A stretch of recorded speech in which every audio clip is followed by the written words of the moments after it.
आज की इस वीडियो में हम अंडरस्टैंड करेंगे what is scatter plot. In simple words, scatter plot is nothing but a graph or a chart, and where each data point is represented through a dot. And most of the time we use this kind of chart to observe the relationship between two or more variables.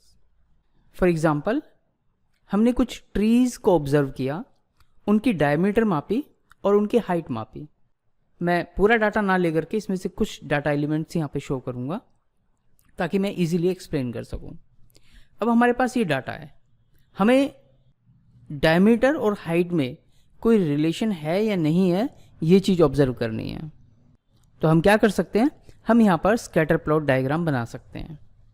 वो जो pattern develop करेगा उस pattern से हम observe कर पाएंगे कि इन दोनों वेरिएबल्स के बीच में कोई रिलेशन है या नहीं है, और अगर है तो वो किस तरीके का है। तो क्या करें फिर, हम इन्हें प्लॉट करते हैं एक चार्ट के ऊपर यूजिंग स्कैटर प्लॉट। और इन्हें प्लॉट करने के लिए मैं यूज़ करूँगा पाइथन की लाइब्रेरी मैटप्लॉटलिब। तो चलते हैं जुपिटर नोटबुक पे। यहाँ पर मैंने सबसे पहले क्या किया, मैंने इंपोर्ट किया मैटप्लॉटलिब का पाइप्लॉट मॉड्यूल और इसे शॉर्ट नेम दे दिया PLT, यानी अब मैं इसे PLT से इंडिकेट करूँगा। और यहाँ पर मैंने क्या किया, डायमीटर मेंशन कर दी जो मेरे पास ट्रीज़ का डाटा था उसमें से, और यहाँ पर हाइट मेंशन कर दी उसी डाटा में से।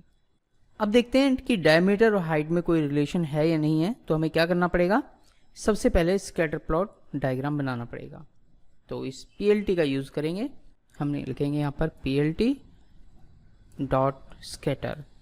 क्या चीज़ पास करनी है, यहाँ पर आप डायमीटर एंड हाइट पास कर दीजिए। ये मैंने डायमीटर और हाइट पास कर दी और यहाँ से कर देते हैं PLT डॉट शो। एग्जीक्यूट कर दीजिए। ये देखिए, अब देखिए ये जो डाटा था जरूरी नहीं है इस सीक्वेंस में हो।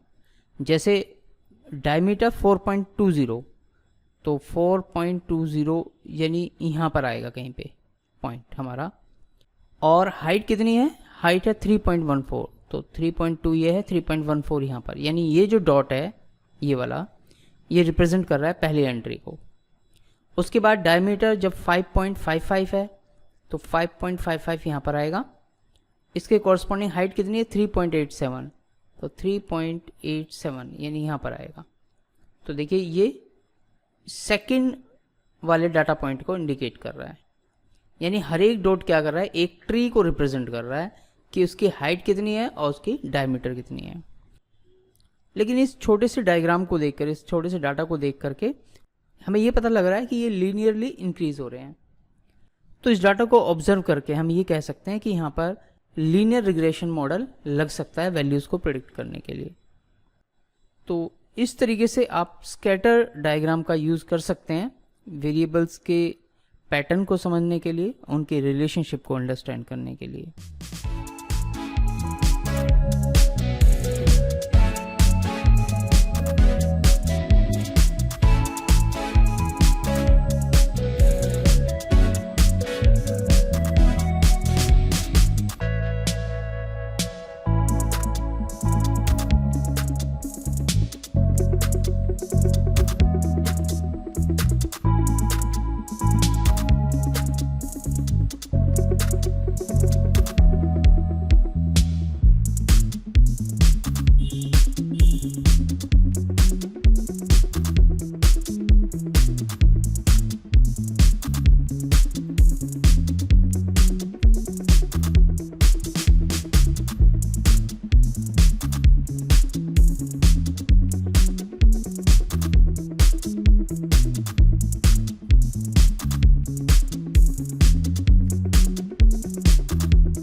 तो आई होप स्कैटर डायग्राम क्या होता है, किस लिए यूज़ होता है और कैसे हम इसे ड्रॉ कर सकते हैं ये आपको क्लियर हुआ होगा।